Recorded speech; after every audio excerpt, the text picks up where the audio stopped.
L'ordre du jour appelle l'examen des crédits de la mission Immigration, Asile et Intégration pour 2023. La parole est à monsieur Sébastien Meurant, rapporteur spécial de la Commission des Finances pour 5 minutes.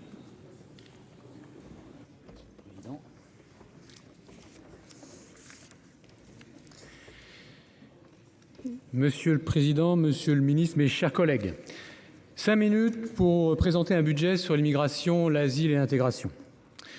Je pense que sur tous les bancs, ces sujets apparaissent comme des sujets politiques majeurs pour l'avenir de notre pays. À l'heure des bouleversements géopolitiques multiples, guerre, explosion démographique, épidémie, changement climatique, nous devrions parler de frontières, de souveraineté de la France et de la volonté européenne de protéger ou non les frontières extérieures de l'Union, des frontières à l'extérieur pour une tranquillité publique à l'intérieur, sans contrôle d'accès multiple, sans caméra jusque dans nos écoles, vigile dans tous les magasins, police devant les lieux de culte, pour vivre dans une société libre et apaisée. Au Parlement, nous devrions parler objectifs, chiffres, nombres, savoir combien de personnes nous voulons accueillir, pourquoi, combien de personnes nous accueillons, combien de personnes sont déboutées du droit d'asile et combien cela coûte au pays. Hélas, comme les années précédentes, ce budget n'est que le symbole de l'impuissance publique et de l'absence de volonté.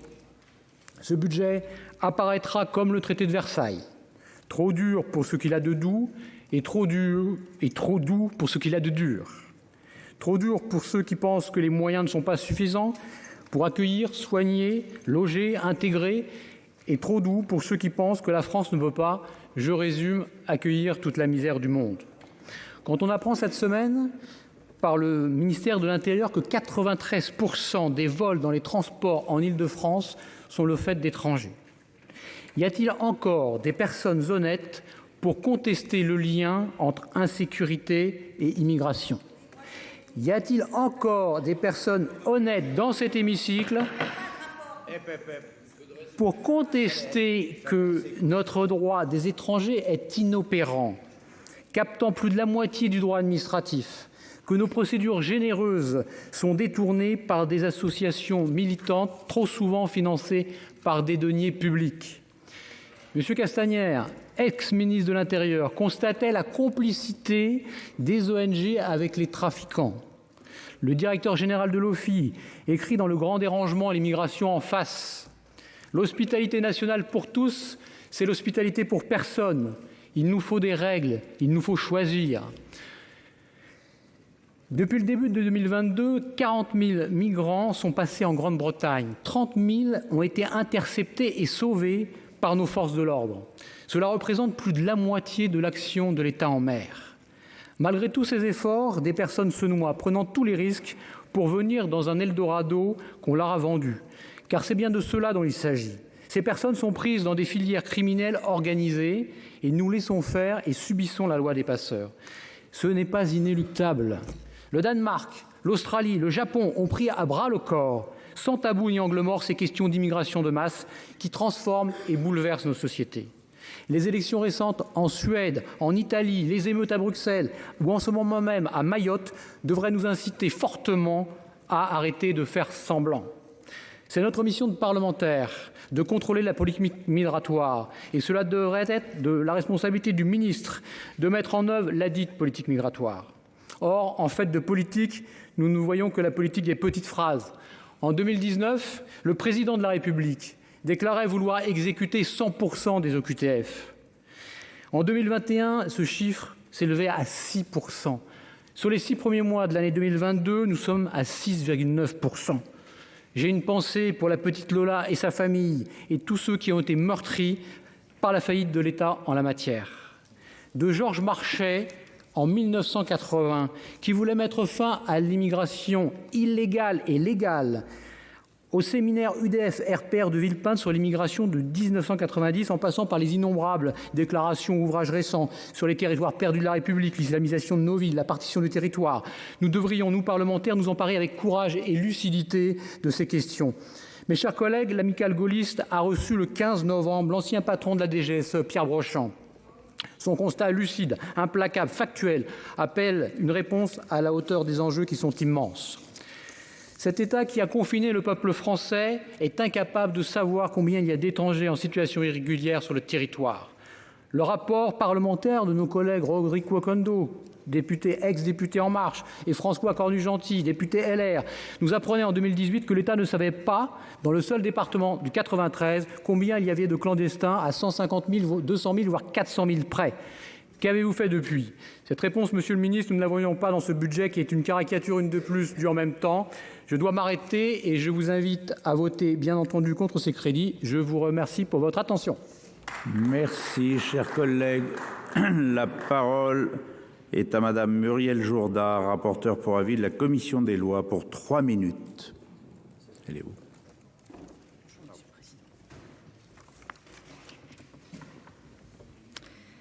Monsieur le Président, Monsieur le Ministre, Monsieur le Président de la Commission des finances, mes chers collègues, l'avis de la Commission des lois sur ce budget asile, immigration, intégration a été défavorable pour des raisons diverses selon les groupes, et cela vous sera expliqué, je pense, au fil de la discussion générale. C'est un budget qui comprend 2,7 milliards en autorisation d'engagement et 2 milliards en crédit de paiement. Il est en augmentation faciale de 6%. C'est une augmentation, et il a été en augmentation depuis plusieurs années, qui a pu donner un certain nombre de solutions et apporter un certain nombre d'améliorations à la situation en France, notamment grâce à l'engagement de tous ceux qui, dans les services de l'État, œuvrent en faveur de l'accueil et en faveur de l'immigration, et en tout cas de son traitement. Cependant, il n'est pas suffisant d'augmenter un budget. Il faut examiner quel est le résultat de l'action publique suite à cette augmentation de budget. Sur l'immigration légale et sur l'intégration, cela correspond à 27% du budget. Nous avons des délais de traitement qui sont en augmentation notoire. Ils devraient être de 90 jours. Ils sont à 117 jours, mais je dois la vérité de dire que c'est l'accueil des réfugiés ukrainiens qui a très largement accru ce délai de traitement des dossiers beaucoup trop important. Nous avons 270 000 délivrances de titres de primo-délivrance, c'est-à-dire de personnes qui arrivent sur le territoire, dont 31 000 régularisées dans le cadre de la circulaire Valls, c'est-à-dire de personnes qui sont arrivées illégalement dans le territoire pour arriver à un stock de environ 3,5 millions de titres de personnes en situation sur le territoire. Avons-nous une politique de migration légale et de migration qui ne soit pas clandestine sur ce territoire? Sur l'asile, 63% du budget, 10 000 dossiers par mois, 58% seulement des demandeurs du droit d'asile qui sont hébergés, des délais de traitement qui sont extrêmement importants, 336 jours alors que nous attendons devant l'OFPRA et la CNDA des délais qui devraient être de 180 jours, malgré l'augmentation de 200 ETP à l'OFPRA qui a été connue ces dernières années, et surtout 40% d'admission définitive de personnes qui ont demandé le droit d'asile. Avons-nous une politique de lutte pour ne pas dévoyer le droit d'asile? Et enfin, immigration illégale, 8,5% du budget, une situation extrêmement inquiétante. L'augmentation aux frontières de l'Europe des personnes qui arrivent dans la clandestinité est extrêmement importante. 2021, plus 60%. Les premiers mois de 2022, plus 77%. Pour la route des Balkans, nous sommes passés en 2 ans de 27 000 personnes à 128 000 personnes qui arrivent de façon illégale sur le territoire français. 124 000 obligations de quitter le territoire français délivrées, 7 500 exécutées. Nous sommes dans une situation difficile. Un budget, c'est la traduction d'une politique. L'abondement d'un budget n'est pas une politique. Avons-nous une politique migratoire, légale et illégale sur ce territoire? Je ne le crois pas. Nous traitons les problèmes au fil de l'eau. Il va falloir définir une politique. C'est ce que nous ferons, je l'espère. Merci, Madame la rapporteure. Un rappel au règlement de la présidente Assassi. Oui, merci Monsieur le Président. Je fais ce rappel au règlement suite à l'intervention de notre rapporteur, Monsieur Meurant. Je voudrais nous rappeler que nous sommes ici réunis ce matin pour une séance sur la mission budgétaire immigration, asile et intégration et non pour entendre une diatribe contre les musulmans, contre celles et ceux qui pensent qu'ils feront accompagner des migrants dans leur parcours souvent difficile, de celles et ceux qui ont une autre, comment dire, le souci un souci humain et humaniste et non pas des éléments de langage comme vous avez pu user, monsieur Meurant, en nous insultant pratiquement. Nous avons des responsabilités à l'égard de ces personnes, nous les assumons, ces personnes. Et ce qui me gêne le plus, monsieur Meurant, c'est que, voyez-vous, je ne suis pas sûre que ce soit tout à fait le débat qui ait eu lieu en commission des finances sur cette mission budgétaire. Donc j'en appelle à la raison et à la sagesse. Non.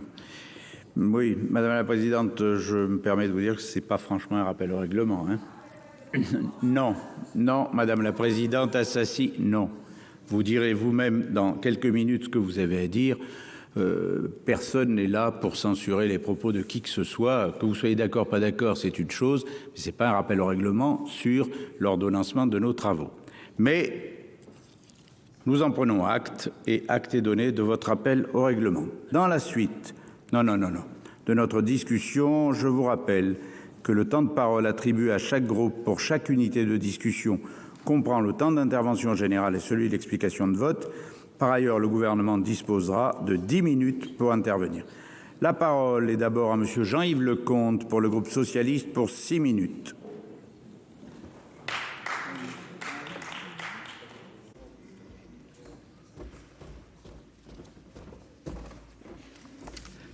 Monsieur le Président, Monsieur le Ministre, mes chers collègues, il est vrai que nous attendons toujours un rapport sérieux de la Commission des finances sur ce budget. Parce que les diatribes, nous pourrons les avoir le 13 décembre si nous estimons que c'est ça qu'il faut faire. D'ici là, je souhaiterais plutôt me concentrer sur un certain nombre de points liés à la fois à des remarques générales et d'autre part à l'action et à la situation budgétaire de cette mission. J'espère d'ailleurs qu'avant le débat du 13 décembre au Sénat, nous recevrons le rapport qui est prévu par la loi avant le 1er octobre de chaque année et qui précise les éléments de la politique d'immigration du gouvernement. Ça sera utile pour nos débats. 5 remarques avant de rentrer plus dans le détail sur les questions budgétaires. D'abord, la France, cette année encore, a une demande d'asile soutenue, mais beaucoup plus stable que nos partenaires européens. Nous l'avions remarqué en 2015, nous le remarquons aujourd'hui aussi face à la crise ukrainienne, par rapport aux à-coups que vivent un certain nombre de nos partenaires. Notre schéma est beaucoup plus stable et donc en capacité d'être beaucoup plus prévisible. Deuxièmement, je voudrais saluer la mise en place de la protection temporaire rapidement par l'Union européenne et par l'ensemble des administrations dans les pays et les États membres de l'Union. Il est important que les préfectures incitent les Ukrainiens et les résidents ukrainiens vers ce dispositif plutôt que vers de la demande d'asile. Et il est aussi important pour l'avenir d'offrir une stabilité aux personnes qui sollicitent cette protection temporaire dans le cas où elles trouveraient un emploi en France. Je remarque aussi que la liberté de circulation dans l'Union et le droit de travail immédiat que permet cette protection temporaire produisent des effets très positifs et que ces outils doivent aussi être mis en œuvre et nous faire réfléchir sur l'évolution du pacte asile-migration. Je remarque toutefois que face aux destructions des infrastructures vitales en Ukraine, rien n'est budgété pour un éventuel nouvel afflux en 2023. Et je suis de ce point de vue-là inquiété. Troisième remarque, 17 000 morts en Méditerranée depuis 8 ans. C'est un drame et un échec absolu à la fois de l'Europe et de l'Afrique. Un drame qui nourrit les passeurs et pour lequel une coopération et une compréhension entre les États des deux côtés de la Méditerranée est indispensable. Et je rappelle que l'action des ONG est indispensable pour sauver des vies et que seuls 15% des personnes qui arrivent sur le territoire de l'Union européenne et qui débarquent sur nos plages proviennent de ces bateaux. Il est indispensable d'avoir ça en tête. Enfin, la solidarité européenne, elle est primordiale. Ça veut dire le respect du droit. Ne pas excuser l'Italie qui refuse de respecter le droit de la mer, mais ne pas excuser la France lorsqu'elle refuse de respecter le droit de l'Union sur les délivrances des visas, sur les contrôles des frontières intérieures de l'Union. Oui, je sais, le Conseil d'État refuse d'envoyer une question préjudicielle à la CJUE, mais lorsqu'une juridiction autrichienne le fait et précise que les contrôles intérieurs dans l'espace Schengen ne sont pas conformes au droit de l'Union, la France fait comme si de rien n'était. Ce sujet est trop sérieux, Monsieur le Ministre, pour qu'entre États membres, nous fassions bac à sable. C'est ensemble que nous ferons face à ces difficultés, et elles sont nombreuses. que ce soit pour la Grèce, pour l'Italie, pour l'Espagne qui fait face à la situation au Venezuela, mais aussi pour les Pays-Baltes et la Pologne face à la situation en Biélorusse. Enfin, sur les questions d'asile, il est absolument indispensable de changer le paradigme en s'inspirant de ce qui a été fait avec la protection temporaire, va favoriser l'autonomie des demandeurs d'asile, c'est-à-dire tout de suite délivrer des cours de français et le droit au travail, c'est plus économique et ce sont des facteurs d'intégration pour la suite. Monsieur le ministre, sur ces derniers mois, quelques remarques. D'abord, des instructions données aux postes consulaires pour les instructions de demande de visa qui sont contraires au code Schengen Visa, en particulier pour les ressortissants d'Afrique du Nord. Une grasse crise de confiance émerge entre la France et l'Afrique d'une manière générale, compte tenu de votre politique. Les communautés d'affaires à l'étranger se plaignent parce qu'elles ne peuvent plus avoir des relations normales d'affaires entre la France et leur pays de résidence. Il ne faut pas s'étonner de l'évolution de la place de la Turquie, par exemple en Afrique, si nous ne délivrons plus de visas pour des échanges normaux et de la mobilité normale entre notre territoire et les pays africains. Cette évolution vers de mobilités nouvelles, elle est à la fois une nécessité humanitaire, économique et géopolitique. Concernant les préfectures, il est absolument inadmissible de constater que si les files d'attente ont disparu, c'est juste de l'hypocrisie. Il n'y a pas de possibilité de prendre des rendez-vous.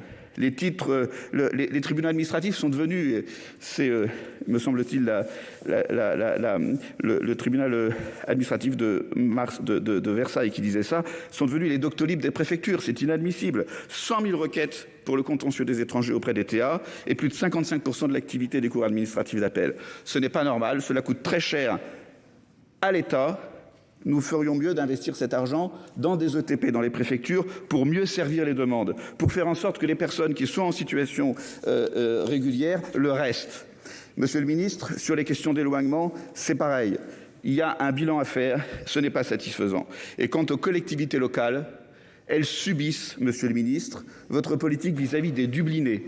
Elles doivent tous les jours accueillir, héberger les personnes qui n'ont pas de droit en France parce que nous n'avons pas une politique digne vis-à-vis des Dublinés. C'est la raison pour laquelle, monsieur le ministre, compte tenu de ces éléments de critique de votre politique, vous l'aurez compris, nous ne pouvons pas donner de moyens à une politique que nous contestons en profondeur. C'est la raison pour laquelle nous voterons contre ces crédits.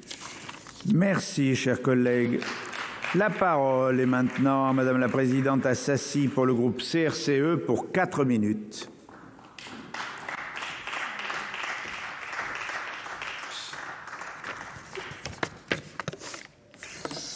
Monsieur le Président, Monsieur le Ministre, mes chers collègues, la mission budgétaire, donc immigration, asile et intégration pour 2023 est en hausse de 6% par rapport au budget 2022, mais c'est encore bien loin d'une réelle prise en compte des besoins et des enjeux en la matière.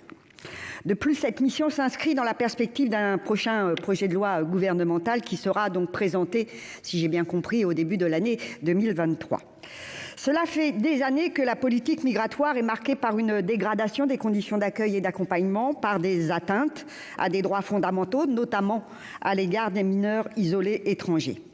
De nombreuses associations, les défenseurs des droits qui se sont succédés, la Cour européenne des droits de l'homme ainsi que des organisations internationales pointent du doigt la France pour tous ses manquements. La loi Asile-Immigration de 2018, à laquelle nous nous sommes fortement opposés, n'était ni équilibrée ni efficace et elle a complexifié le droit d'asile et des étrangers. Elle a ainsi accentué la mise sous contrôle des demandeurs d'asile et multiplié les obstacles et les contrôles afin d'entraver l'accès des étrangers à leurs droits fondamentaux. Les dispositifs mis en œuvre, tels que le raccourcissement des délais de recours, le doublement de la durée de rétention, n'ont pourtant pas eu l'effet dissuasif, entre guillemets, escompté par le gouvernement. En revanche, la rétention des enfants a continué de croître, les centres de rétention administrative sont saturés et l'externalisation de la politique de contrôle migratoire est renforcée. S'agissant du droit d'asile, je souhaite rappeler ici que c'est un droit fondamental, profondément ancré dans notre tradition républicaine. À ce titre, il est tout à fait regrettable que l'une de ces institutions, l'OFPRA, soit confrontée depuis plusieurs années à des départs et à une forte rotation de ses agents. Cette situation s'explique par la difficulté des missions confiées à ces agents, par des pressions dont ils font l'objet pour accélérer l'examen des dossiers de personnes qui ont vécu le plus souvent des drames dans leur pays d'origine.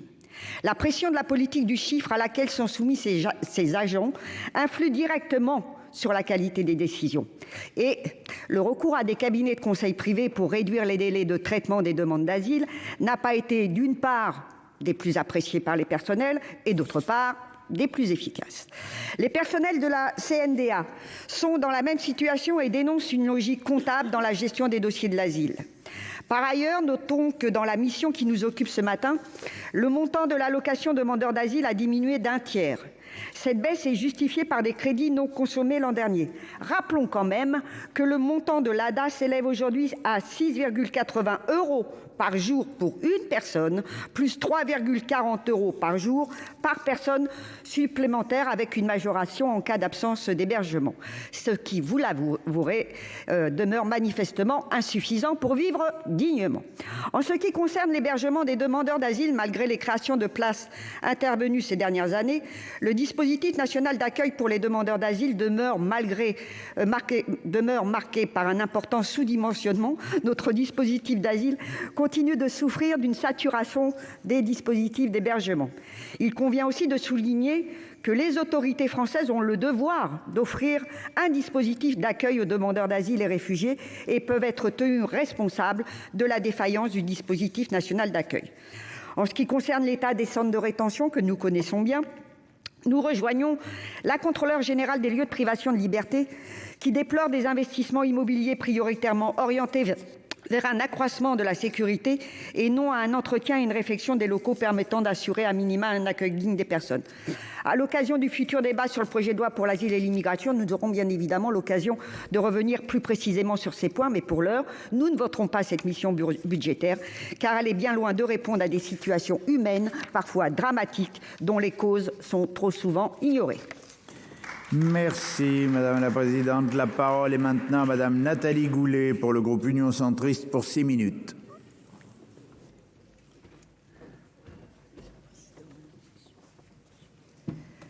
Monsieur le Président, Monsieur le Ministre, mes chers collègues, je voudrais d'abord remercier notre collègue Jourda pour son rapport et regretter que nous n'ayons pas eu, monsieur le rapporteur de la Commission des Finances, la version de la Commission des Finances. Je rejoindrai ce qu'a dit Madame Assassi tout à l'heure.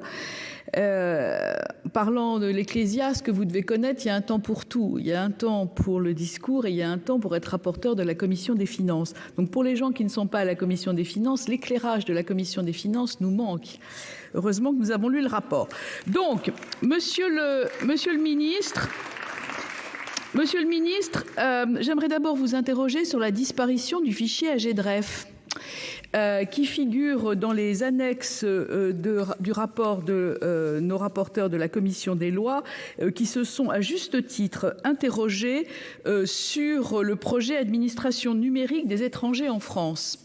La disparition de ce fichier et son remplacement par l'ANEF pour un budget d'à peu près 28 millions d'euros, si j'ai bien lu, m'intrigue et m'inquiète. Après avoir vécu Louvois et la PNIJ, je suis un peu inquiète de cette disparition et j'aimerais que vous nous donniez quelques renseignements sur ce nouveau système. Pouvez-vous notamment assurer que les communes, les collectivités, les organismes de sécurité sociale auront bien un accès à ce fichier? Vous avez récemment rappelé que les personnes sous OQTF, qui dépendent donc de ce fichier, ne pourraient plus bénéficier de certaines prestations. Il a fallu attendre une crise récente et en même temps, nous n'avons rien vu au PLFSS. Comment pouvez-vous aussi garantir qu'avec la disparition d'AGDREF et le nouveau fichier ANEF, il n'y aura pas de NIR attribué sans vérification des identités. Vous savez, Monsieur le Ministre, que lorsque l'on veut dans cette maison améliorer un logiciel ou améliorer un fichier, nous tombons sous les fourches codines de l'article 40, car en améliorant un dispositif, nous créons une dépense, même si cette dépense doit occasionner des économies. Donc il revient au gouvernement d'améliorer ces dispositifs dans la vision que nous pouvons exprimer dorénavant dans cette maison sur ce sujet. Donc moi je suis vraiment inquiète sur ce dispositif et les dispositifs transitoires, et j'espère que vous pourrez me donner, monsieur le ministre des Outre-mer, quelques renseignements sur ce sujet. Le deuxième point que je voudrais évoquer, c'est Frontex. Parce qu'en réalité, les éléments dont on parle sont immédiatement connectés à ce qu'il se passe avec Frontex. Le 30 novembre, le Parlement européen auditionnait 3 candidats pour mettre un terme à la période transitoire résultant de la démission de l'ancien directeur, et donc pour mettre un terme à l'intérim de Madame Aïcha Kalnaja, directrice exécutive, que nous avons auditionné dans une audition commune de la Commission des Affaires étrangères, de la Commission des Affaires européennes et de la Commission des lois. Le moins qu'on puisse dire, c'est que cette audition ne nous a pas rassurés. En effet, l'agence la plus puissante de l'Union européenne est sous pression depuis 2020. Son ancien directeur est accusé de complicité de violation de droits fondamentaux. Il y a une enquête de l'OLAF, vous savez ça mieux que moi. Donc, en plus, il faut évidemment déplorer les divergences existantes entre les priorités de Frontex au sein des institutions européennes, comme pour le budget, ce qui a été dénoncé précédemment. Quelle stratégie, quelle volonté, quelle priorité? Monsieur le ministre, vous le savez, le trafic d'êtres humains représente 150 milliards de dollars. 40 millions de personnes sont touchées, dont 150 milliards, oui, c'est ça. Donc 40 millions de personnes sont touchées, donc 25 millions en situation de travail forcé. L'étude que j'ai menée dans le cadre du livre que j'ai écrit sur le financement du terrorisme atteste que ces trafics procurent entre 5,5 millions 5,5 et 7 milliards de revenus par an, j'en bafouille. Je suis certaine par ailleurs qu'une journée mondiale contre le trafic d'êtres humains ne répondra pas à cette question. Donc nous sommes sur les questions de crimes transfrontaliers. Il est urgent que l'agence Frontex puisse obtenir de nouveaux résultats. Entre janvier et septembre 2022, l'agence a enregistré une augmentation de 70% par an des franchissements irréguliers. Le nombre de franchissements illégaux a progressé de 70% au sein de l'Union européenne, 130 000 franchissements irréguliers par le corridor des Balkans au cours de ces derniers mois. Depuis le mois d'août, 70 000 franchissements illégaux ont été recensés sur la frontière Turquie-Hongrie et Serbie, ce qui est à mettre en rapport avec le très faible nombre de retours. Monsieur le ministre, nous attendons des mesures européennes.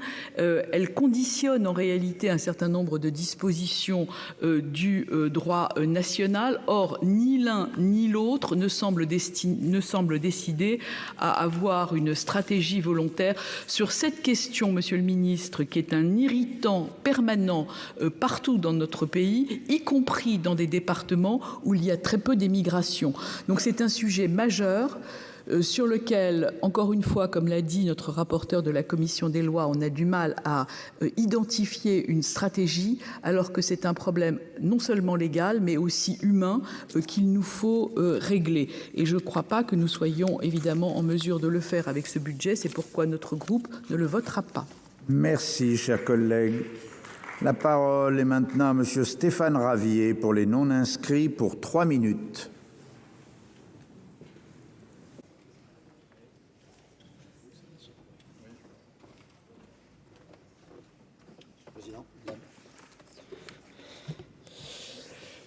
Même pas une trentaine de parlementaires pour contrôler la politique migratoire du gouvernement. Voilà qui est révélateur et extrêmement inquiétant, mes chers collègues. Monsieur le Président, Monsieur le Ministre, Monsieur le rapporteur, mes chers collègues, pour bien saisir la réalité de l'action gouvernementale, il faut se pencher sur son financement, les chiffres parlant bien plus que les mots. La mission Immigration, Asile et Intégration est la parfaite illustration. Derrière les discours, la réalité immigrationniste pour 2023 du ministère de l'Intérieur, la voici, mes chers collègues. 2,7 milliards d'euros pour l'immigration, soit une hausse de 34% par rapport à l'an dernier. 34%. 1,3 milliard va à la politique de l'asile, soit 63% du budget, un quart, soit 543 millions en faveur du volet intégration et seulement 8,5% de l'enveloppe est consacrée à la maîtrise des flux migratoires. Le dévoiement de l'asile qui est passé en seulement 20 ans de 38 000 demandes par an à 135 000 constitue aujourd'hui une filière d'immigration clandestine de premier plan que vous refusez de combattre. C'eût été pourtant salvateur et ô combien justifié puisque l'agence européenne Frontex annonce pour 2022 une hausse de plus de 70% des entrées illégales de migrants en Europe par rapport à 2021 avec 275 000 entrées illégales en 10 mois seulement, du jamais vu depuis la crise migratoire de 2016.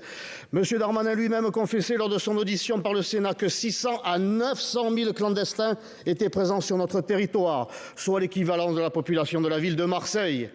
Plutôt que de les alimenter, il est urgent de couper toutes les pompes aspirantes de l'immigration, car selon une étude réalisée par la African Youth Survey, 52% des jeunes Africains souhaitent émigrer en Europe.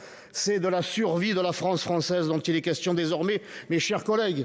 Vous confirmez votre xénophilie et votre volonté d'accueillir toujours plus en créant des emplois à temps plein à l'OFPRA et à l'OFI et vous augmentez leur budget de 11 et 16%.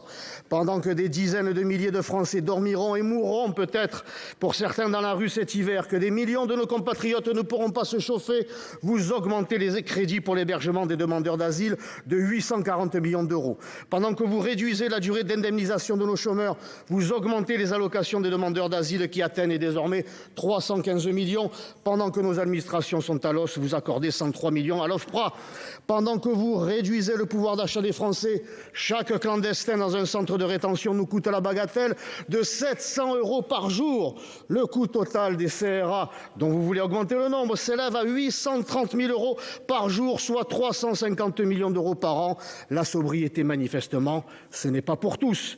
De l'argent, il y en a, mais pour les autres, toujours pour les autres, pas pour nos agriculteurs, pas pour nos étudiants, pas pour l'hôpital, pas pour nos pauvres. Ils sont pourtant 10 millions dans notre pays, 10 millions. Et vous vous obstinez à financer avec l'argent des Français leur propre disparition.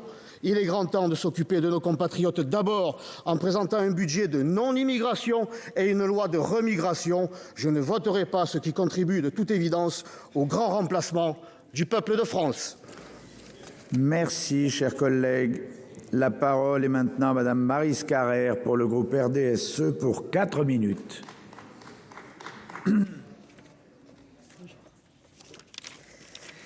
Monsieur le Président, Monsieur le Ministre, Mesdames et Messieurs les rapporteurs, chers collègues, c'est une mission dont l'examen des crédits est toujours difficile. Comment savoir s'il faut se réjouir de l'augmentation des moyens accordés, puisque d'un côté, ceux qui migrent quittent rarement leurs racines par gaieté de cœur, et d'un autre, notre nation rencontre de réelles difficultés dans l'accompagnement de ces flux migratoires. Comme ça a déjà été indiqué, les moyens de la mission augmentent tant en crédit de paiement qu'en autorisation d'engagement. La hausse signifie-t-elle qu'une meilleure gestion se profile ou est-elle synonyme d'une dépense incontrôlable? Peut-être que ces deux idées ne s'opposent pas. Toujours est-il que nous nous réjouissons évidemment de la création de nouvelles places d'hébergement d'urgence pour les demandeurs d'asile dans les centres d'accueil et d'examen des situations et dans les centres d'accueil pour demandeurs d'asile. Tout comme je me réjouis par exemple de l'augmentation des crédits de l'action accompagnement des foyers de travailleurs migrants qui devrait, je l'espère, être en mesure de financer l'accompagnement du plan visant à mettre fin aux habitats hors normes et indignes. Il est important de permettre aux travailleurs migrants d'accéder à un logement individuel, autonome et conforme aux standards actuels du logement. Nous tenons donc quelques arguments qui vont dans le sens d'une meilleure gestion. Seulement, un autre sujet pose des difficultés et devrait bientôt nous occuper. Je pense aux décisions d'éloignement ou d'obligation de quitter le territoire français, les OQTF. Voici un acronyme administratif particulièrement froid et qui semble entrer dans la langue courante du débat politique alors qu'il était encore peu connu du grand public il y a quelque temps. Si on ne parle jamais des trains qui arrivent à l'heure, celui de l'exécution des OQTF s'invite hélas trop souvent dans le débat public. Je dis hélas car l'invitation suit souvent un drame, mais pas seulement. On nous rapporte aussi parfois le récit de l'histoire de jeunes artisans sous la menace d'être expulsés. Hélas aussi parce que c'est un domaine qui est trop porteur de polémiques, de populisme, d'idées reçues et de raccourcis, mais trop rarement traité avec le sérieux, la rigueur, l'humanité, mais aussi le réalisme qu'il mérite. Nous devrions bientôt nous retrouver autour de ces sujets puisque les concertations se sont engagées en vue de l'élaboration d'un projet de loi immigration. Nous en connaissons d'ores et déjà quelques contours possibles, le renforcement de l'effectivité de ces fameuses OQTF ou la création d'un titre de séjour métier en tension. Ce n'est pas encore le moment de parler du fond, mais sur la forme, notre Parlement devra se saisir de l'occasion pour traiter ces questions dans un état d'esprit de travail, de modération et de compromis. Bref, il faudra nourrir le débat construit et laisser de côté les invectives et les petites formules qui n'apportent rien. Sauf quelques rares écarts, cette dynamique que je décris est celle du Sénat, la plupart du temps, tant mieux. Espérons qu'elle soit partagée au-delà de notre hémicycle. Mes chers collègues, dans l'attente de ces débats à venir, notre groupe s'abstiendra sur les crédits de cette mission. Je vous remercie. Merci, chers collègues. La parole est maintenant à monsieur Philippe Pemezec pour le groupe Les Républicains pour 5 minutes. Vous avez la parole, chers collègues. Monsieur le Président, Monsieur le Ministre, mes chers collègues, tous les ans, nous nous retrouvons sur ces bancs pour débattre des moyens donnés à l'État pour traiter de ce qui est aujourd'hui aux yeux des Français la question numéro 1, celle de l'immigration et de l'intégration des populations étrangères. Et tous les ans, on nous demande plus de moyens pour conduire cette politique sans réflexion sur la question fondamentale, quelle politique? Et pour nous conduire où? Permettez-moi simplement de reprendre les termes du ministère en 2021 dans la préparation du budget 2022. Je cite, « Une approche adaptée et équilibrée de l'immigration. Les flux migratoires restent importants et leur maîtrise demeure un enjeu essentiel.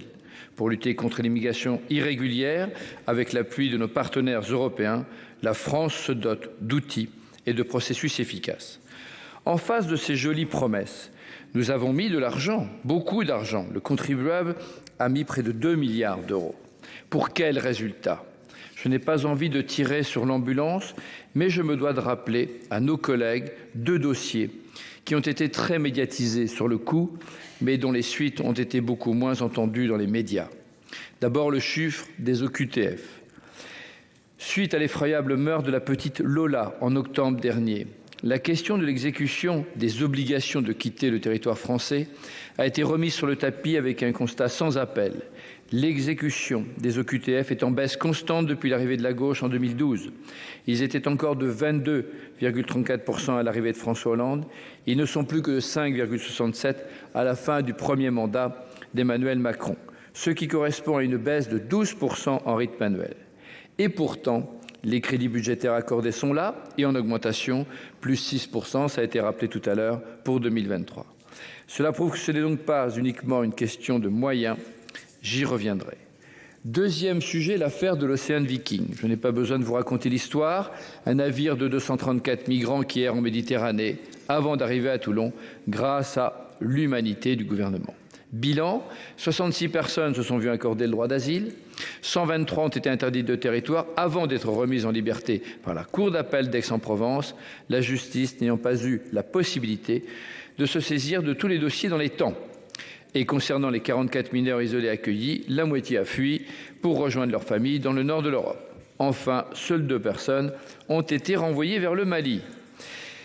C'est un camouflet pour le gouvernement, qui aura beau jeu de s'abriter derrière le manque de moyens de la justice et notre incapacité à faire face à la vague migratoire qui enfle année après année. Le problème est que notre système fondé sur la confiance est en train de craquer de partout, sous les yeux consternés des Français qui le constatent tous les jours et nous reprochent à nous, l'ensemble de la classe politique, cette incapacité à juguler cette vague qui envahit tout. On peut toujours discuter du nombre des cartes vitales en circulation en France. Le chiffre varie, mais c'est entre 3 et 7 millions de cartes de plus qu'il n'y a d'habitants. On peut toujours essayer de cacher le lien entre immigration et délinquance, mais le chiffre officiel du nombre d'étrangers dans les prisons est de 24,5% alors qu'il n'y a officiellement que 10% d'étrangers en France. On peut toujours dépenser des milliards dans la politique d'intégration, mais il faut savoir, et c'est le politologue Jérôme Fourquet qui l'écrit, que 40% des naissances en Seine-Saint-Denis portent un prénom d'origine arabo-musulmane.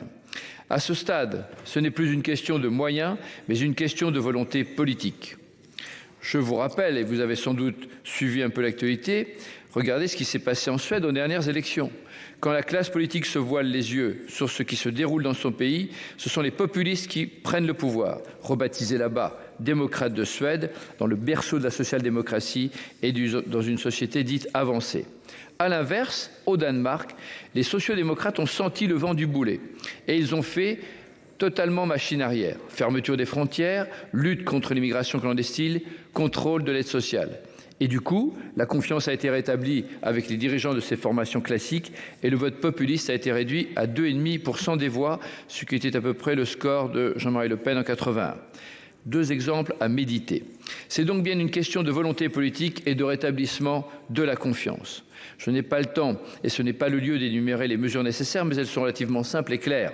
Fermeture des frontières pour remplacer l'immigration subie par une immigration choisie, renforcement des critères d'acquisition de la nationalité, mise en place d'une véritable lutte contre la fraude sociale et le travail au noir. Totale fermeté vis-à-vis des pays maghrébins qui nous demandent des visas et ne reprennent pas leurs délinquants. Fin du gouvernement des juges en échange de véritables moyens donnés à la justice pour qu'elle puisse travailler et retrouver la confiance perdue des Français. Que l'on me comprenne bien, mon propos n'est pas d'ostraciser toutes les personnes étrangères ou d'origine étrangère qui sont en France, bien évidemment. Il y a aussi des cas individuels qui méritent que l'on fasse preuve d'humanité. J'ai moi-même d'ailleurs plusieurs fois interpellé et il faut conclure, le ministre. Collègue. Merci, M. le Président. Et sur des cas qui méritaient notre soutien. Il faut d'abord... Merci, chers collègues. Non. La France ne peut pas accueillir tout le monde si elle veut accueillir bien. C'est ce que déclarait notre président en 2019. Le budget qui nous est présenté aujourd'hui pourrait faire sourire tant il est en décalage avec ce positionnement quand on voit que les crédits octroyés pour l'allocation des demandeurs d'asile subissent une baisse de plus d'un tiers, 36%, dans un contexte de guerre que l'on connaît. Je crois au vrai, en même temps, sur la politique migratoire aussi, disait-il toujours dans ce même entretien. Augmenter l'aspect sécuritaire de la politique migratoire et en même temps renforcer les difficultés pour des prises de rendez-vous en préfecture pour l'obtention des titres, mettre en place les défaillances du système de la CNDA, manque de personnel et de moyens, et en même temps s'appuyer sur les délais rendus trop longs pour justifier une réflexion pour modifier les règles de droit pour limiter les recours. En 2017, pourtant, le candidat promettait « Nous examinerons les demandes d'asile en moins de 6 mois, recours compris ». C'est nécessaire pour accueillir dignement les réfugiés qui ont droit à la protection de la France. Cette loi de finances illustre un recul criant sur ce point. Nous le constaterons lors de l'examen des budgets des juridictions administratives pour lequel je suis rapporteur. Vous l'aurez compris, ce budget reflet de la politique de ce gouvernement en matière d'immigration est excessivement problématique. La question qui se pose désormais et qui a fait l'objet de discussions dans cet hémicycle, même lors de la présidence française de l'Union européenne, est la célérité du traitement des dossiers et de l'accueil. Permis temporaire de travailler ou logement par exemple. La crise ukrainienne a montré que l'Europe et que notre pays pouvaient accueillir, bien accueillir et rapidement accueillir lorsque la volonté politique y est. Mais en même temps, des permis de travail pour les réfugiés ukrainiens et des arrêtés anti-repas à Calais, arrêtés jugés illégaux il y a un mois d'ailleurs. L'augmentation des crédits de 38% dans le budget de cette mission pour l'augmentation des placements en centre de rétention administrative et en même temps l'enterrement définitif de la promesse d'Orléans de 2017 qui avait vu le président déclarer qu'aucun demandeur d'asile ne dormirait dehors. Toujours à Calais, 97% des expulsions des lieux de vie ne sont pas suivies de mise à l'abri. C'est inacceptable, monsieur le ministre. Je rappelle que la multiplication des CRA pour répondre aux difficultés diplomatiques des éloignements est un non-sens. Un non-sens similaire à l'émission d'un mandat d'arrêt pour expulser une personne visée par une OQTF qui a déjà quitté le territoire. 2022, le président candidat voulait poursuivre la refonte de l'organisation de l'asile et du droit de séjour pour décider beaucoup plus rapidement qui est éligible. Et comme toujours, sous couvert de simplification, ce gouvernement éloigne le demandeur d'asile du juge, physiquement par exemple avec les visioconférences, et de ses droits, parfois en imposant la procédure accélérée. Aller plus vite, tout le monde le souhaite, mais pas au détriment des droits. Aller plus vite, c'est permettre, par exemple, un système de rendez-vous plus efficace en préfecture. Je rappelle que le tribunal administratif de Paris a condamné l'OFII et la préfecture sur la mauvaise gestion de cette plateforme téléphonique pour prendre les rendez-vous pour les demandeurs d'asile, en leur intimant de rendre le numéro gratuit et de mettre en œuvre des mesures pour répondre plus rapidement aux appels. Où sont les crédits pour cela? Pour les personnels suffisants à l'écoute des demandeurs d'asile, où sont les crédits pour cela? La lutte contre l'immigration irrégulière est la priorité du gouvernement, dont acte. L'action dédiée a vu ses crédits augmenter de 68% entre 2017 et 2021, alors que l'action garantie du droit d'asile pendant la même période a vu ses crédits augmenter de 12%. Notre pays s'honore et s'enorgueillit d'accueillir et de sauver. À juste titre, c'est notre honneur. Je regrette que cet honneur soit variable entre l'Aquarius et l'Océan Viking, par exemple. Chers collègues, n'y voyez aucune naïveté ni aucun idéalisme utopique. Mais au contraire, entendez le besoin de bien accueillir, de mieux respecter les demandes des personnes arrivant sur notre sol, ne serait-ce que pour leur intégration et pour l'avenir de notre pays. L'acceptabilité des refus doit s'ancrer dans le respect des personnels, doit s'inscrire dans le respect des procédures, doit s'inscrire dans le respect des personnes qui sont accueillies. Une prise en charge digne de l'accueil jusqu'au traitement des demandes. Ce budget reflète une vision déconnectée de toutes ces préoccupations et c'est pourquoi notre groupe ne pourra pas voter ces crédits. Nous voici donc ce matin à l'examen des crédits de la mission Immigration, Asile et Intégration qui me permet d'aborder la question de l'immigration à l'angle et sous l'angle des travaux budgétaires et avant la prochaine organisation dans notre Assemblée d'un débat en application de l'article 50-1 de la Constitution. De prime abord, je relève d'abord que les crédits de la mission connaissent une hausse bienvenue que nous voulons saluer ici, en crédit de paiement comme en autorisation d'engagement. Ces augmentations s'inscrivent dans un contexte de forte inflation naturellement, et plus encore de sortie désormais marquée par la parenthèse Covid durant laquelle les flux migratoires demeurèrent fortement perturbés et à certains égards en deçà des chiffres de 2019. D'ailleurs, il convient de le relever, les crédits de cette mission, tout comme tous ceux de l'outre-mer cet après-midi d'ailleurs, ne recoupent qu'une fraction, un peu moins d'un tiers, des dépenses des politiques françaises de l'immigration et de l'intégration. Et parmi ceux de la mission, la majorité, un peu moins de 2 tiers, est consacrée à l'asile, ne laissant ainsi que des portions limitées à l'intégration et à la lutte contre l'immigration illégale. Dans ce contexte, la hausse des crédits de la mission n'est pas suffisante et ne saurait occulter les insuffisances des politiques traitant des questions migratoires et de l'asile. En effet, les indicateurs, souvent et malheureusement imparfaits, dont nous disposons, révèlent les difficultés croissantes que nous connaissons dans la gestion de certaines problématiques majeures et en particulier celle de la maîtrise de l'immigration illégale. C'est ainsi que le taux d'exécution des obligations de quitter le territoire, ça a été dit, est structurellement bas. Il s'est encore dégradé durant la crise sanitaire puisqu'il est passé en dessous de la barre des 10%. En 2021, il était de 6%, soit 7 488 décisions exécutées pour 124 111 prononcées. Même en considérant que cet indicateur présente des faiblesses, et ce que n'a pas manqué de faire le ministre Darmanin, qui s'est longuement efforcé de l'expliquer devant notre commission, ce taux demeure particulièrement bas. Ce constat de l'existence de graves insuffisances n'est pas nouveau. Nous avions relevé la chose lors des précédents budgets et encore récemment, la commission des lois a formulé des recommandations par le rapport de notre président François-Noël Buffet intitulé « Service de l'État à l'immigration, retrouver sens et efficacité ». En parallèle, les chiffres des bénéficiaires de l'AME et du nombre des admissions exceptionnelles de séjour finissent par dresser un tableau préoccupant du dynamisme des flux de personnes en situation irrégulière. D'importantes marges de manœuvre et de progression existent donc. L'annonce d'un texte sur l'immigration l'année prochaine, d'ailleurs pas mal repoussé, démontre si besoin est que notre nombre de chantiers demeure à lancer et que l'exécutif en a, je crois, pleinement conscience. Or, les moyens fournis à cette mission demeurent très insuffisants pour faire face aux enjeux de l'immigration, de l'asile et de l'intégration. Trop souvent, nous avons ici l'impression d'être dans un budget d'accompagnement plutôt que de maîtrise des flux de l'immigration. Nous accompagnons un processus plutôt que le maîtriser. En parallèle, des interrogations par ailleurs récurrente d'un projet de loi de finances à l'autre, subsiste sur la sincérité des comptes. Par exemple, est-il réaliste, Monsieur le Ministre, dans ce contexte de rebond post-Covid, d'envisager une baisse de 36% des dépenses de l'allocation pour demandeurs d'asile en 2023 ? En outre, comme ont aussi pu le souligner les rapporteurs, le traitement de la question des réfugiés irakiens s'est révélé insatisfaisant. Ceux-ci sont actuellement bénéficiaires d'un dispositif de protection temporaire. Or, malgré ce statut temporaire et les incertitudes qui entourent inévitablement la situation de guerre régnant en Ukraine, l'accueil administratif et physique, l'hébergement et d'autres éléments tels que la scolarisation des enfants nécessitent une préparation et une visibilité en amont. Il paraît incompréhensible que les évaluations de la question fournies au législateur au moment du budget soient aussi limitées. Par conséquent, même si la hausse des crédits et un certain nombre d'éléments tels que la consolidation du réseau des centres de rétention administrative ou des locaux de rétention administrative ou l'amélioration encore des délais de traitement de l'OFPRA vont effectivement dans le bon sens, il n'en demeure pas moins que les faiblesses et les lacunes de la mission demeurent considérables. En tout cas, Monsieur le Ministre, pas, me semble-t-il, et nous semble-t-il, pas de nature à juguler, à corriger les différents manquements que nous venons de relever. Aussi, nous suivrons les avis négatifs des rapporteurs. Je vous remercie.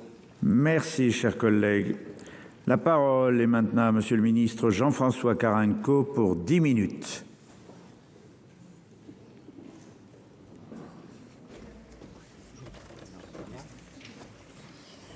Monsieur le Président, Mesdames, Messieurs les rapporteurs, Mesdames, Messieurs les sénateurs, je vous prie d'abord d'excuser le ministre de l'Intérieur des Outre-mer qui ne peut être présent aujourd'hui puisqu'il est en Calédonie avec lequel j'étais avec lui hier encore.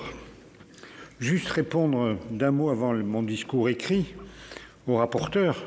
Personne ne peut dire que l'immigration n'est pas un sujet qui préoccupe le ministre de l'Intérieur. Ça n'existe pas de dire ça. Il viendra le dire en défendant la loi sur l'immigration et vous verrez que c'est sa préoccupation quotidienne. Avant aussi de rentrer dans le discours, quelques chiffres pour qu'on parle de la même chose d'un côté ou de l'autre. Le nombre de places autorisées pour l'hébergement des demandeurs d'asile. Et c'est les chiffres que vous avez depuis des années. 82 362 en 2017, 118 732 en 2023. Non mais c'est pour les personnes qui sont là-bas, là, Madame la sénatrice, Madame la présidente, vous avez contesté ces chiffres, écoutez-les.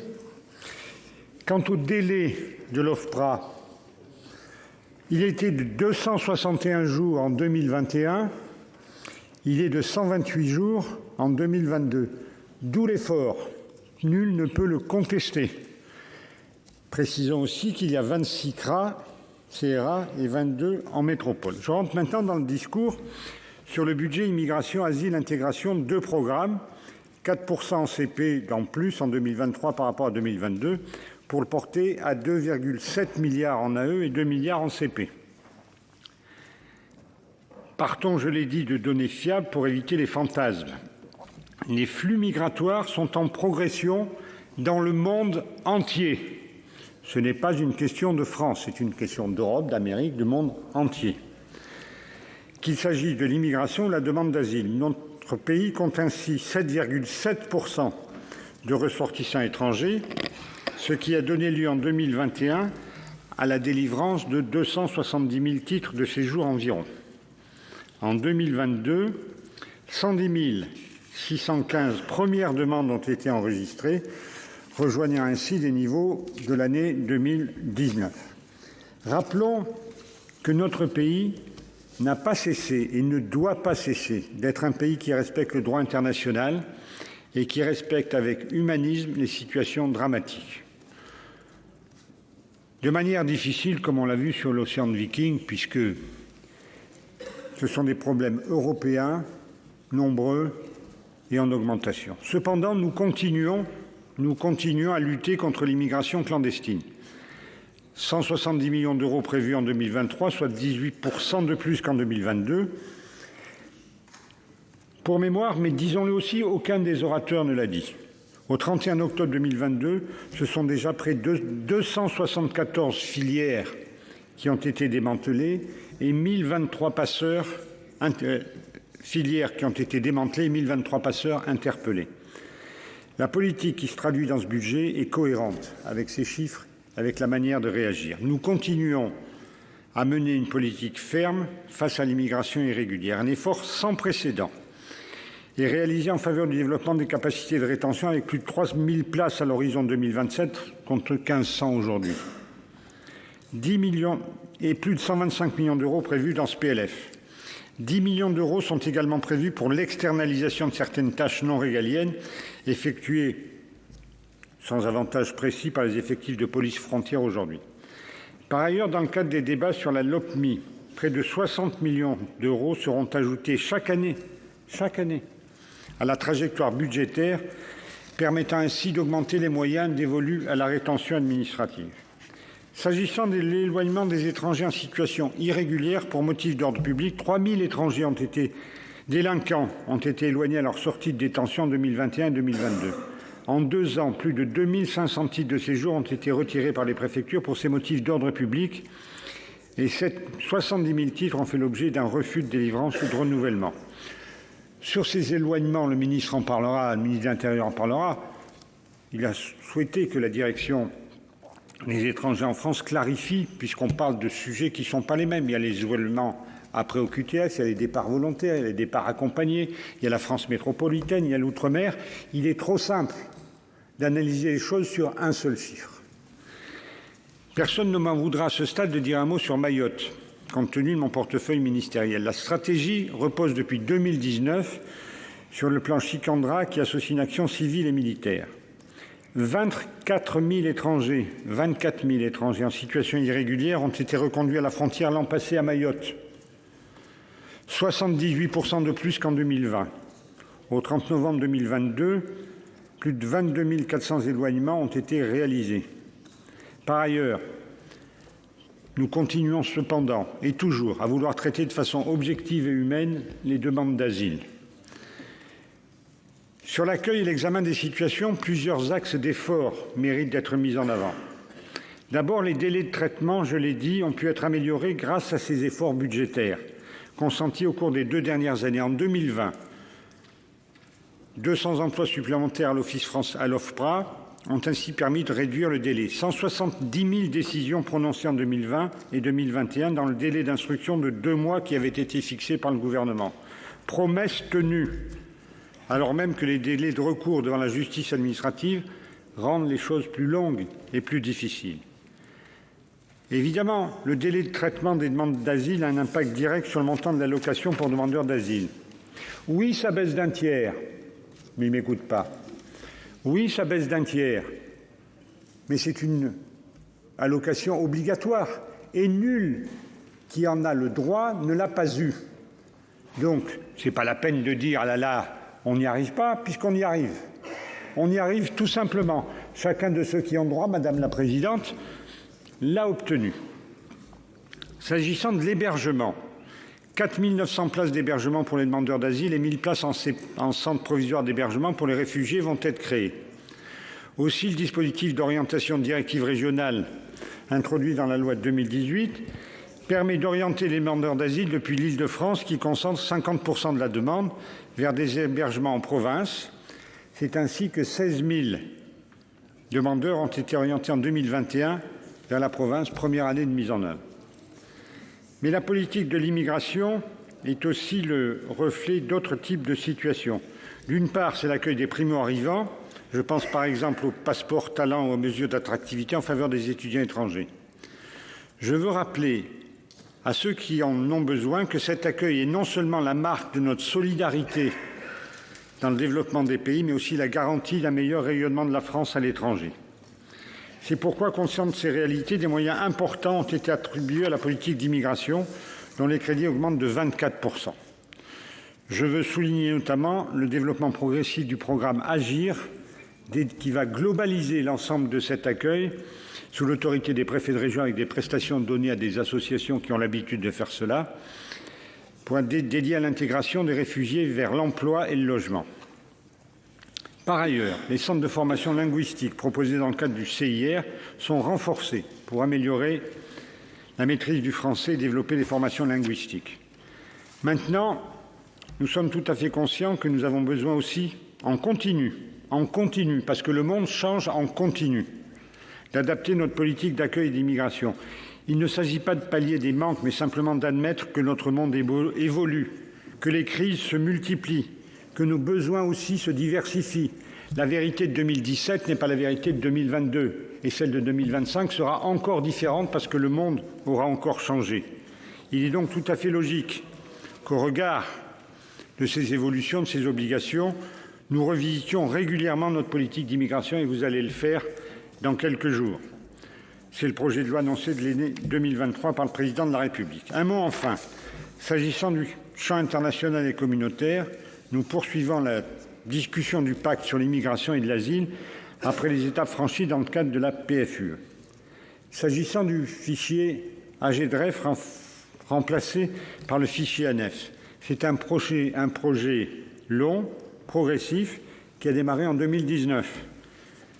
Et dire aux représentants du Front National que le grand remplacement d'AGDREF par l'ANEF est effectivement en place en 2023.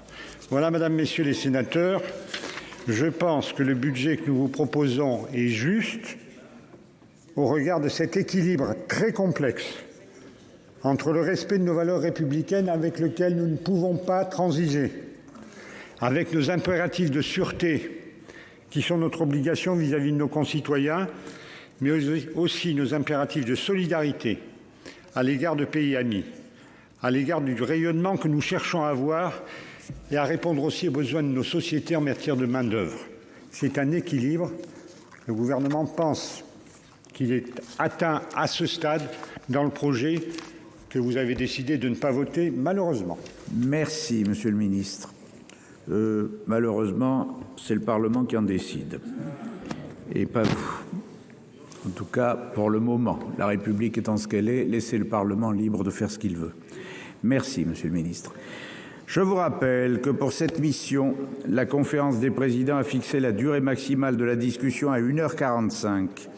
En conséquence, si nous n'avions pas terminé l'examen de cette mission à 12h30, celui-ci se poursuivrait à la fin des missions de cette semaine et nous passerions à l'examen de la mission pouvoir public.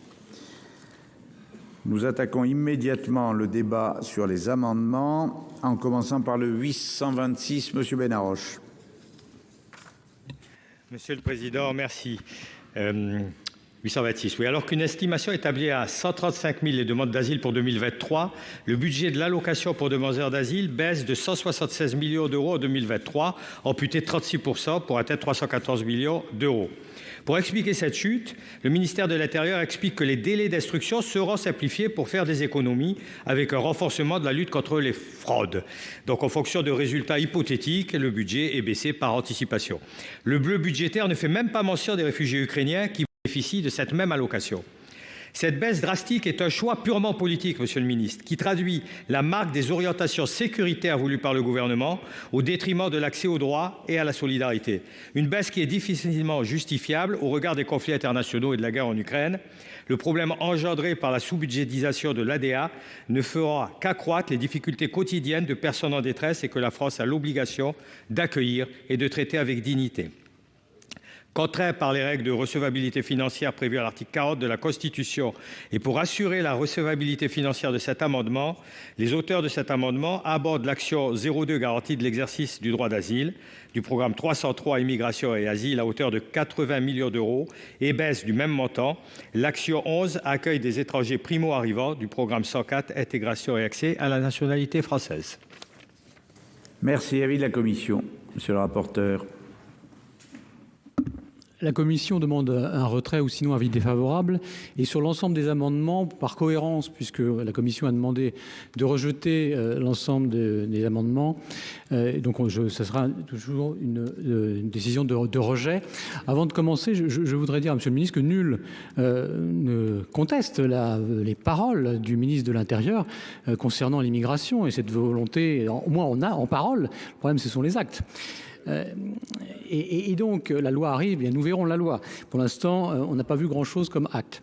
Là, je suis d'accord avec mon collègue Benaroche sur l'optimisme du gouvernement, mais cet optimisme me semble effectivement trop optimiste.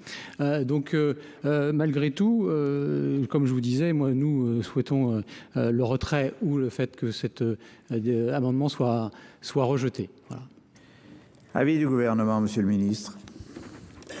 Monsieur le Président, c'est un avis défavorable avec deux précisions. Le premier, c'est que le budget consacré aux Ukrainiens n'est pas sur cette ligne. Et le deuxième, c'est que c'est une allocation obligatoire et que nul ne dit que celui qui y a droit ne l'a pas eu. Et ça sera demain comme hier. Donc, si le gouvernement estime, les services estiment que c'est suffisant compte tenu du délai, de la réduction des délais, que cette prestation obligatoire, elle sera servie ou le budget sera modifié ultérieurement. Merci, Monsieur Benarroche. Il est maintenu. Mais il est maintenu. Je mets aux voix le 826 avec 2 avis défavorables. Qui est pour?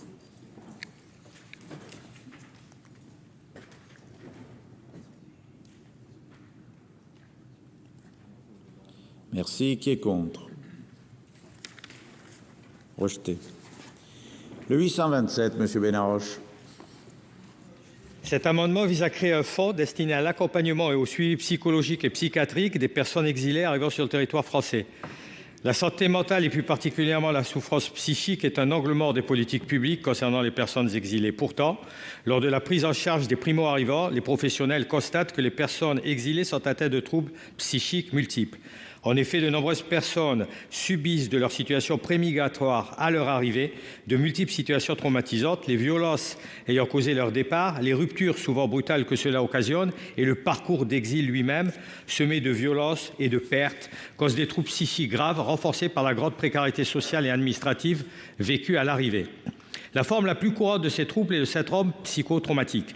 Cette infection complique les témoignages devant l'OPFRA et le CNDA, qui nous le signalent, notamment en raison des troubles de la concentration et de la mémoire qui affectent la capacité des demandeurs d'asile à mettre en récit leur parcours d'exil.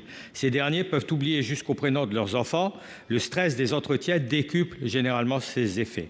Désemparés face à ce phénomène, plusieurs organismes ont signalé la multiplication des cas de suicide et demandent la création d'un suivi psychosomatique de ces personnes dès leur première mise en relation avec les centres d'accompagnement.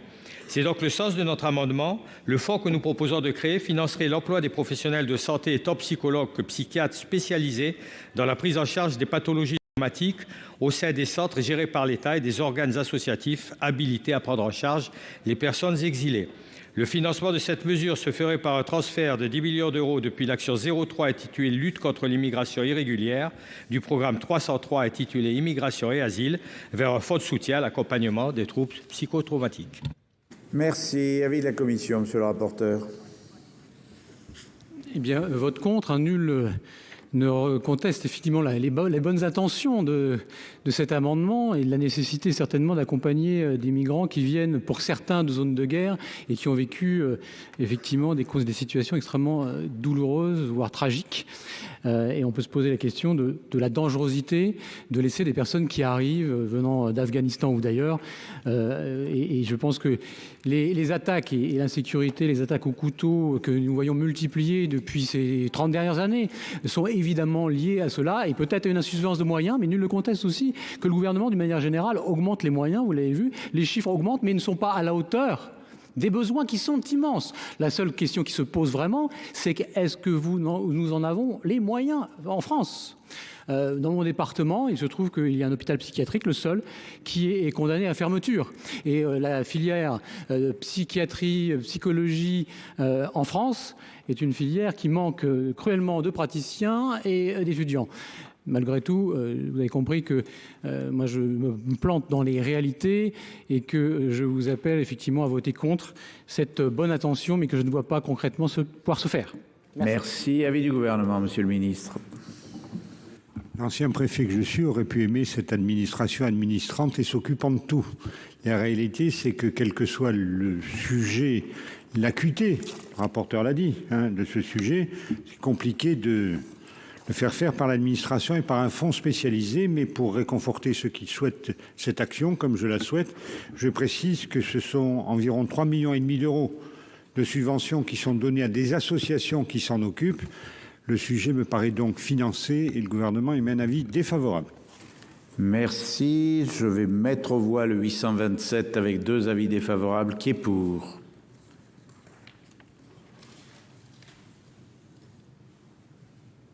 Qui est contre?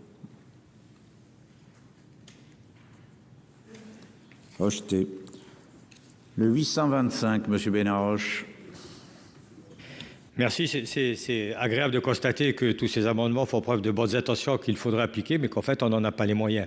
Donc en fait, à un moment donné, si on n'en a pas les moyens, monsieur le ministre ou monsieur le rapporteur, c'est effectivement que notre politique migratoire est hors sol totalement. Il faudrait peut-être en tirer cette conséquence. Bon, sur l'amendement 825, cet amendement du groupe Écologie, Solidarité et Territoires a pour objet d'augmenter le budget dédié à l'hébergement d'urgence pour les demandeurs d'asile, ce qu'on appelle HUDA. Selon l'avis des rapporteurs, Mme Muriel Jourda et M. Philippe Bonnecarrère sur la mission Immigration, Asile et Intégration, le développement capacitaire du parc d'hébergement du dispositif national d'accueil a connu un coup d'arrêt en 2022, alors que la LFI pour 2022 prévoyait la mobilisation d'une provision exceptionnelle de 20 millions, initialement destinée à couvrir un éventuel dépassement de l'ADA pour financer 4 900 places d'hébergement supplémentaires. Ces crédits supplémentaires ont finalement été utilisés pour financer l'accueil des déplacés ukrainiens. Les créations de places ont été reportées à 2023, conférant de fait un caractère d'année blanche à 2022. En 2023, de nombreux demandeurs d'asile continueront donc, faute de places disponibles dans les EHDA, de solliciter un hébergement en dehors des structures d'accueil, et notamment au sein de structures d'hébergement d'urgence de droit commun, qui sont elles-mêmes, bien entendu, vous allez me répondre, on n'a pas les moyens puisqu'elles sont elles-mêmes pleines. L'hébergement de type HUDA est pourtant capital puisque certaines places d'HUDA sont notamment spécialisées pour prendre en charge des femmes victimes de violences ou de la traite des êtres humains. De ce fait, il nous paraît primordial de créditer davantage ces budgets en augmentant la part qui revient à ce type d'hébergement. L'amendement vise donc à transférer 5 millions d'euros d'AE et de CP de l'action 03 lutte contre l'immigration irrégulière du programme 303 immigration et asile pour aborder la création d'un nouveau programme appelé moyens supplémentaires pour l'hébergement d'urgence des demandeurs d'asile. Merci. Avis de la commission, monsieur le rapporteur. La commission est défavorable à cet amendement. Comme l'a dit monsieur le ministre, et c'est exact, les places d'hébergement, sous toutes les formes, augmentent. La question, c'est que, toujours est-elle, c'est toujours la même, nous traitons les conséquences et pas les causes, qui est le nombre de personnes à loger. Et il suffit d'ouvrir les yeux à Paris et ailleurs pour voir des personnes provenant certainement de l'étranger qui n'ont pas de place en logement de différentes sortes, à UDA, CADA et autres, et qui se trouvent à la rue ou l'élu local que je suis, dans des places d'hôtel, puisque les départements sont amenés à réserver des places des chambres d'hôtel pour des personnes. La question, c'est que nous avons, pour ce budget 2023, emprunté 270 milliards d'euros, que nous allons pas franchir les 3 000 milliards de dettes. Le pouvons-nous? Je vous dis non. Donc je vous appelle à voter contre cet amendement qui est plein de bonne volonté, encore une fois, mais la politique, ce n'est pas la bonne volonté, c'est des faits et on n'est pas dans l'idéologie. Merci. Merci. Avis du gouvernement, monsieur le ministre. Rappelez aux sénateurs que ce budget pour l'hébergement est de 395 millions d'euros. Donc là, vous proposez de rajouter 1,25%. C'est un geste, une demande politique. Et avec ces 395 millions, le PLF 2023 prévoit 4 900 places nouvelles dans les DNA. Un mot pour répondre au rapporteur de la Commission des finances sur les HUDA.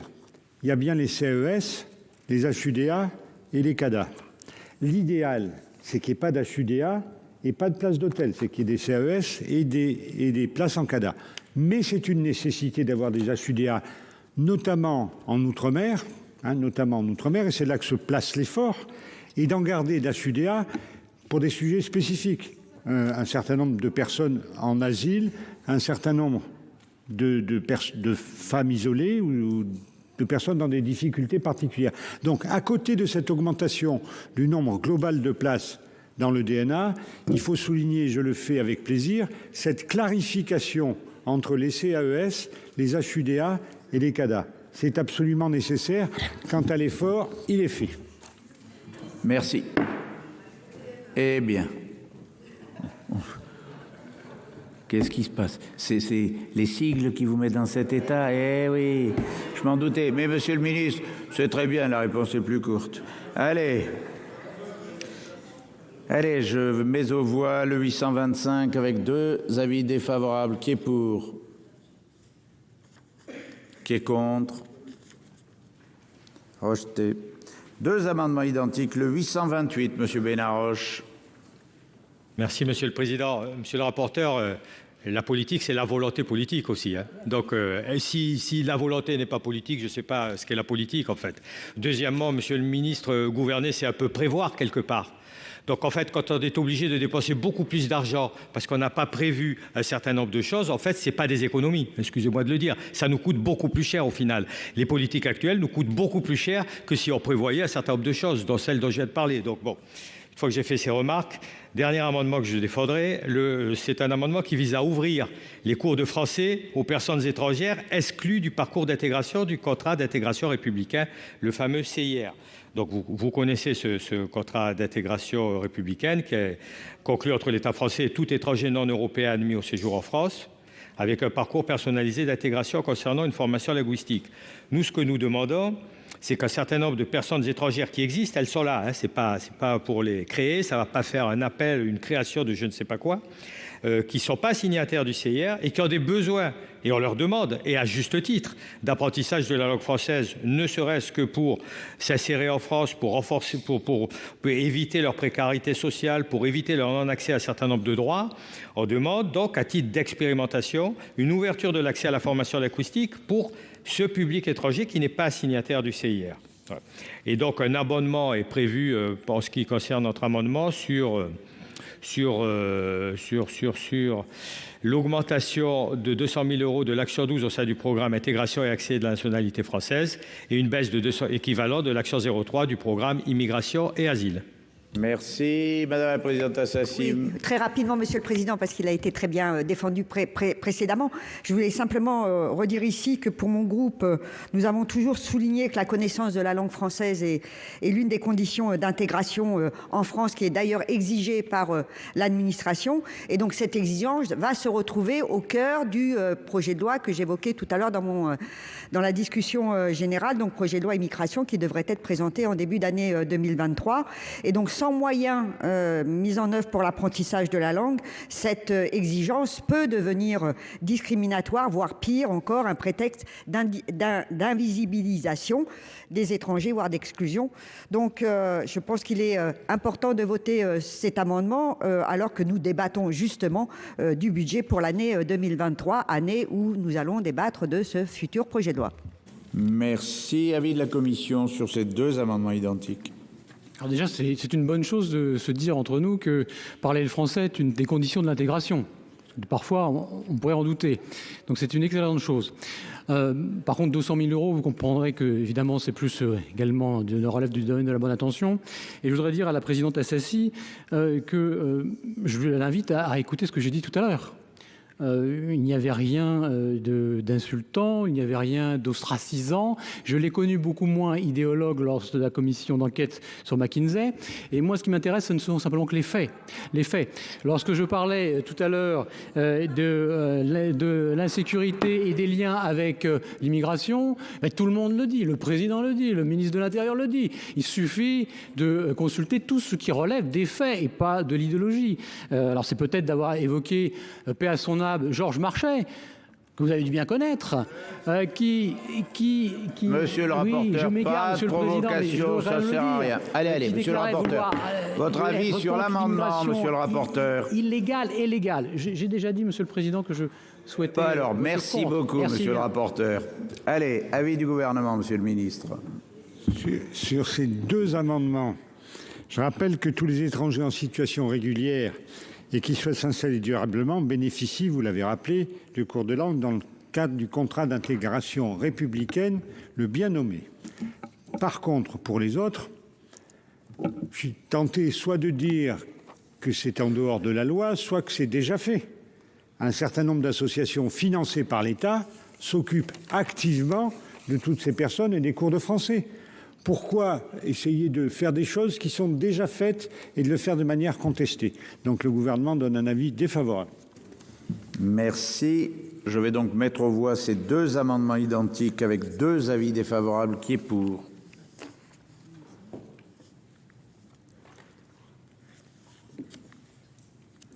Merci. Qui est contre?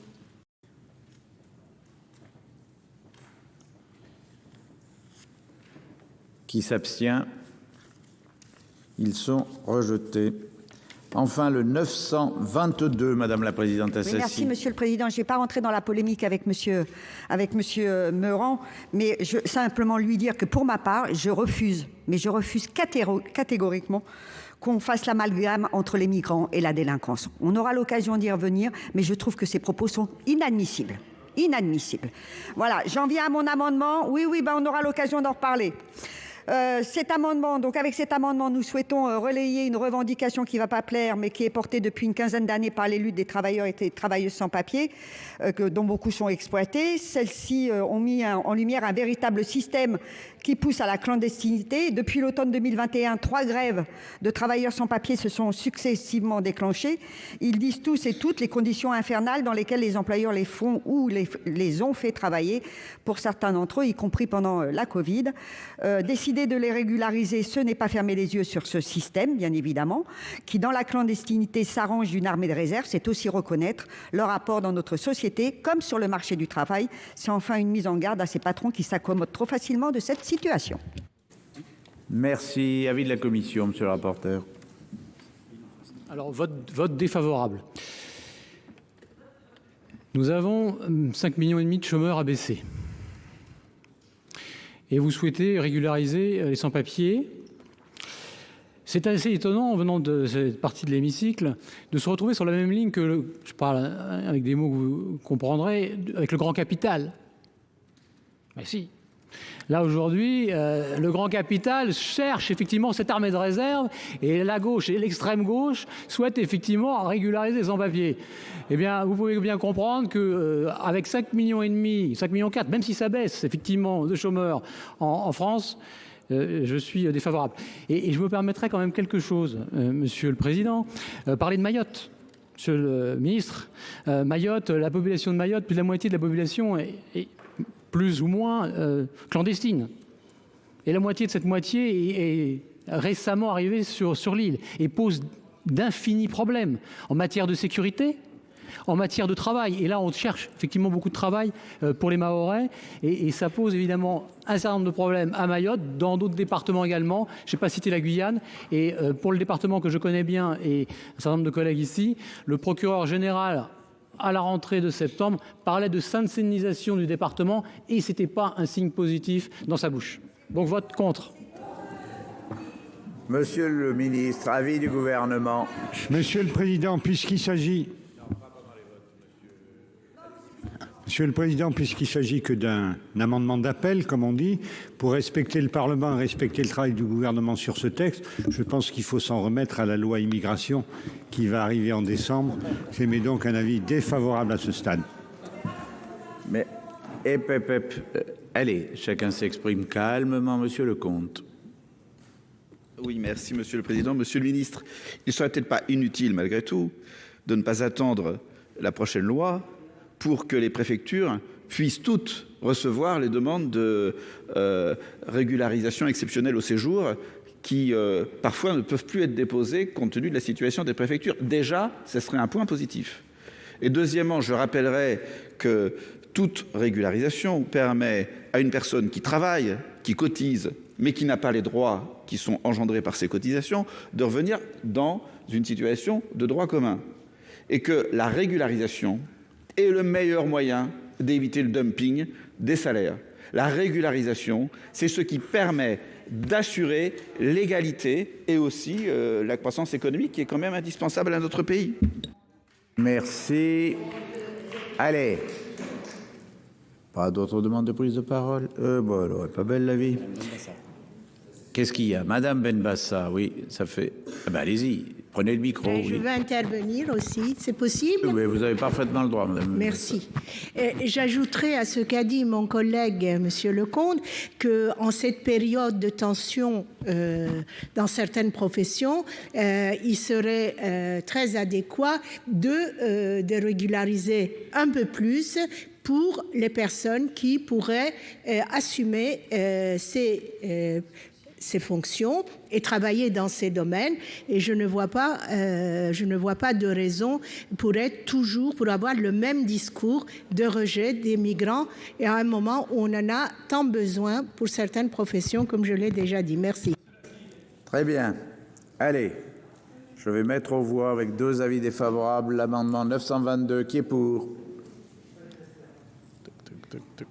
Qui est contre. Qui s'abstient. Il est rejeté.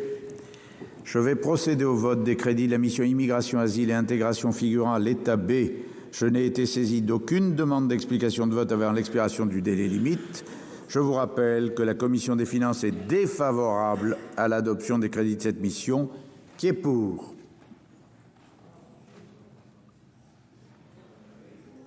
Merci. Qui est contre? Merci. Ils sont rejetés.